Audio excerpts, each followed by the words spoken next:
Welcome to Tropical FOMO, the podcast that makes you wish you were anywhere but your office or school or wherever you are, I don't know. But anywho, I'm Vivian, and here with me I have Naima. And before we even get started, yes, we know it's really sad. Ricardo isn't here. Long story short, he was trying to book a trip to Sao Tome and Principe, but they wouldn't let him go on the airplane for some reason, so right now he's somewhere. Boo! If you haven't listened to our first episode, pause right now and go do that. Here's a quick recap of what we do. We're taking you to Sao Tome and Principe, a tiny paradise you've probably never heard of, but will definitely want to visit by the end of our 4th episode. We bring you fun facts, chaotic energy, and possibly the worst jokes you've ever heard. What? No, they are the best jokes! Ignore her. And also, don't miss our final episode. Who knows, maybe we'll actually be recording live from the island. Speaking of the last episode, we introduced Sao Tome and Principe and dropped some hints about today's topic. So, drumroll please. Fishing Sao Tome and Principe! But hold up, before we dive in, it's time for my daily jokes. Why do fish always know how much they weigh? Because they have their own scales! Anyway, before we start, grab some sort of drink, maybe even our tropical bliss drink. Kick back and let's dive into this. So Naima, tell us about the marine life in Sao Tome and Principe and how the ecosystem stays balanced. The ocean ecosystem is an incredibly complex one. With such a vast variety of all the different types of consumers and trophic levels, I'll try to simplify it. Phytoplankton, zooplankton, Newton's wrasse, West African seahorse, white forest crab, Atlantic wahoo, hawksbill sea turtle, African brown snapper, skipjack tuna, and blue marlin are all just a couple creatures you can find lurking in the waters near Sao Tome and Principe. These species all work together to support a healthy ecosystem, even if that means most of them are eaten by terrifying deep sea creatures. But hey, that's just life. Since we're talking about being eaten, let's play a game of Who Eats Who? I'm really good at this game, so hopefully you're ready, Vivian. I'll start with the producer. Producers such as phytoplankton are the basis of ocean ecosystems. They go through photosynthesis to make their own food, meaning they have no prey. Zooplanktons are tiny little creatures that eat phytoplanktons. They are primary consumers, meaning they eat plants or algae! After the zooplankton eats the phytoplankton, small fish such as Newton's wrasse eat the zooplankton. Newton's wrasse are colorful fish found primarily around Sao Tome and Principe. They are still a primary consumer. Okay, if the phytoplankton is eaten by the zooplanktons, which is then eaten by the Newton's wrasse, then how about skipjack tuna? Skipjack tuna are secondary consumers and can eat a variety of fish. That one took you a while. But after the phytoplankton is eaten by the zooplankton, and the zooplankton is eaten by Newton's wrasse, and Newton's wrasse is eaten by skipjack tuna is eaten by Atlantic wahoo. That was a mouthful. Atlantic wahoo are tertiary consumers because they feed primarily on secondary consumers. I'll one-up you on that one. After the phytoplankton is eaten by the zoo... Okay, we get it. Okay. Atlantic wahoo are then eaten by blue marlin, who are considered a tertiary consumer and a top predator. I'm impressed. I'll say we tie, but let's see who wins next time. Another part in keeping our oceans healthy is knowing when a plant or animal is damaging to an ecosystem. One invasive species in Sao Tome and Principe is the Nile tilapia. Nile tilapia was introduced and is now considered a potential pest. The Nile tilapia was first introduced in many countries for aquaculture. This species threatens biodiversity and how the ecosystem functions by changing the trophic structure.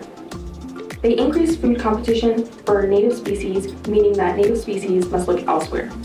Another aspect of keeping our oceans healthy are keystone species. Keystone species are species that our ecosystem heavily relies on because without them, the ecosystem would change drastically. In the waters of Sao Tome and Principe, sea turtles, tuna, and blue marlin are all examples. Without them, smaller organisms will become overabundant with less predators to regulate their numbers. Unfortunately, blue marlins are already considered a threatened species because of overfishing in the Atlantic. And we can't forget coral. Coral is a keystone species because it acts as a home for hundreds of animals. Yep. Just like how coral reefs are vital to a variety of species, Sao Tome and Principe rely on the fishing industry. It is vital to its economy and food supply. The country's exclusive economic zone covers about 160,000 square kilometers. Dang, that's a lot. With all that space designated for fishing and drilling, the estimated annual catch capacity is around 29,000 tons. Most locally caught fish are consumed fresh due to high domestic demand. But with this high demand, the island's fishing industry faces sustainability challenges and modernization efforts. Traditionally, fishing in Sao Tome and Principe was entirely artisanal, relying on hand lines and nets, wooden pirogues, aka canoes, and spearfish in shallow water traps. The introduction of outboard motors and nylon nets in the mid-20th century allowed fishers to venture farther and catch more fish. Over time, the country has seen a decline in fish stocks, particularly high-value species like tuna and groupers due to overfishing, climate change, and illegal fishing.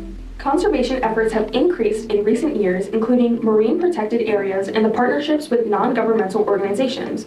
But with all these protections for these fish, you might be wondering, what's there to catch anyways? There's plenty! Fish species are about 16% demersal or bottom-dwelling and 70% pelagic or overwater. Pelagic species include tuna such as skipjack. These species are targeted by local and foreign fleets. Blue runner is a common catch for local fishers, and flying fish and mackerel are frequently caught using small nets.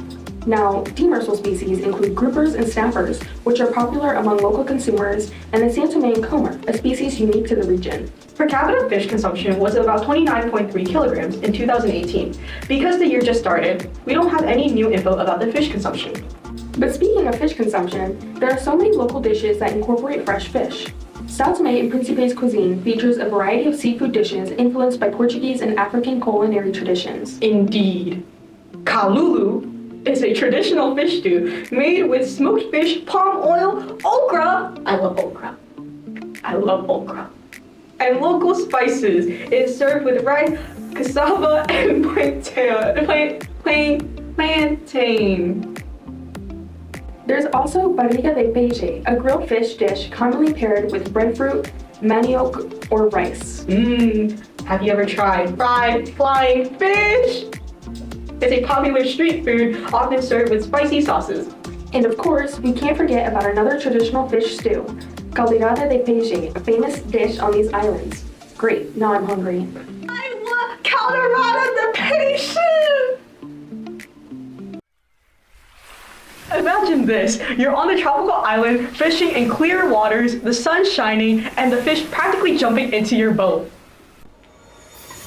Or you're at home, stuck inside, aggressively coloring fish while pretending you're on vacation. Either way, we've got you covered with the Tropical Fishing Coloring Sheet. Yes! That's right, whether you're a coloring pro or Ricardo who just found out the blue coloring crayon, whatever, I don't know, isn't for everything, this sheet brings Sao Tome and Principe's marine life straight to you. You'll get to color vibrant fish, traditional fishing boats, and maybe even imagine yourself catching dinner without a sunburn. So grab your markers, pencils, or crayons and bring the ocean to life. One color at a time. Download the Tropical Fishing Coloring Sheet now, down below in our description. Yes! And remember, no overfishing unless it's with your colored pencils. Download our coloring sheet. We are broke. If you buy from us, next episode, one of us will wear a fish costume for the whole video. Alright, we've talked about the ocean's ecosystem, the food chains, and the fishing industry. But now let's get to the part that really keeps things moving: money. As said before, without the fishing industry, Sao Tome and Principe's economy would be flopping harder than a fish out of water. Exactly. About 20% of the population relies on the fishing industry in some way, whether it's catching, processing, or selling seafood. And when we say fishing is important, we mean $7 million in annual export value. The fishing industry supports a range of service sectors, including processing, tourism, and aquaculture. It's not just jobs. Fishing makes up 6.5% of the country's GDP, and that's millions of dollars swimming around through the economy every year. Also, the agriculture, forestry, and fishing sectors collectively contribute 13.4% to the nation's GDP. And beyond the money, fishing is a huge part of the culture here. People have been using traditional wooden boats and hand nets for generations, passing down skills like a family recipe for financial survival. And let's not forget the most important part: fish festivals. Fish is a staple of the local diet, with seafood dishes like grilled tuna, and fish stews being important aspects of family meals and public gatherings. Imagine a giant seafood party where everyone's just having fun over grilled tuna and fish stew. OMG! I literally forgot about that, Naima! I got my skewers! We should go to a fish festival! Here we go again. Wait, where did you even get skewers? If we don't protect these waters, overfishing and climate change could wreck everything. No fish, no money, no festivals. And worst of all, no Caldeirada, the Peixe! Taking care of the ocean isn't just a good idea, it's essential for survival. And also, for dinner. We have to talk about why protecting these waters is such a big deal. Because let's be real, if we don't, Sao Tome and Principe's fishing industry won't just take a hit, it'll sink. Like, literally. Yep, Naima is right. Overfishing, climate change, and bad fishing practices are already putting a ton of pressure on marine ecosystems. As of right now, over 67% of the 355 local fishermen and traders say they've noticed a decline in catches over the past 10 years. That's not just bad luck, that's a sign something's seriously off. And the cause of this is overfishing, when fish are caught faster than they can reproduce. It's like if you kept eating all the cookies in the jar before anyone had a chance to bake more. Eventually, you're just left with an empty jar and some bad decisions. Naima! Stop! I love cookies! And right now, in Sao Tome and Principe, the growing demand for fish, especially with the population increasing, watch the last episode for more information about the population, has made this problem even worse. But also, guess what happens when local fish supplies run low? What? Naima, you're scaring me. Fishermen have to travel way farther offshore, which means more costs, more risks, and more strain on the environment. This could leave the entire industry struggling. Wait, that's a major problem. But, we do have a solution, right?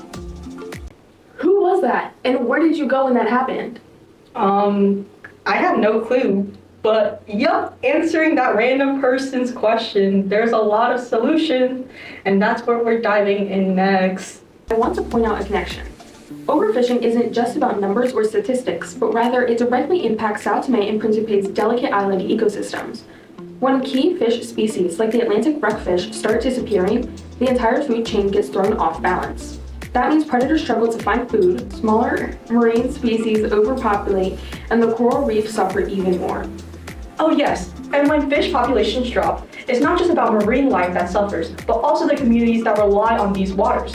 If we don't protect these fish stocks, we're not just losing seafood, we're losing a way of life and living. That means the solutions aren't just about saving fish, they're about protecting Sao Tome and Principe's entire marine environment and the people who depend on it. Yeah, marine protected areas, for example. It doesn't just help the fish populations recover, they also allow coral reefs to regenerate, protect endangered species, and keep the coastal ecosystem thriving. And with responsible fishing practices, local fishermen can keep working without driving certain species to extinction. It's all connected. Healthy fish populations means a healthy ocean, which means a stable economy and food security for the island. That's why fixing overfishing isn't just a good idea, it's necessary for Sao Tome and Principe's future. That was a good connection, but can you guys please share more solutions to overfishing before I stress myself out even more? Who even are you? Where did that person go? But in all seriousness, there are many solutions to overfishing. One, we can improve fisheries management. That means setting catch limits, making sure fishermen aren't over-harvesting certain species, and enforcing sustainable fishing laws. If we don't regulate it, people are just going to keep fishing until the ocean's emptier than Ricardo's fridge. That's a good one. Thank goodness he isn't here, or else he would get mad. Another big fix is promoting responsible fishing practices. Fishermen need training on selective fishing techniques, so they're not accidentally scooping up baby fish or species that aren't even meant to be caught. Plus, switching to more sustainable gear can help reduce damage to marine habitats. Oh, no trolling nets? No trawling nets. And let's not forget climate change. Coastal erosion and dangerous sea conditions are making things even harder. That's why Sao Tome and Principe are working on developing offshore artisanal fisheries. But will the EU Sustainable Fisheries Partnership Agreement actually help? That's the $7 million question. Protecting the ocean isn't just about saving fish, it's about saving an entire way of life. And if we don't take action, we might be looking at an ocean with no fish, no money, and no future. And worst of all, no Caldeirada the Peixe! Naima! No! So, like, can we go now? Okay, let's end this episode real quick. So that's what we got today. I'm ready to leave this place. Say your line. Oh yeah, if you enjoyed today's episode, please subscribe to our channel so you don't miss our daily episode on Sunday. See you next time. Stay tropical.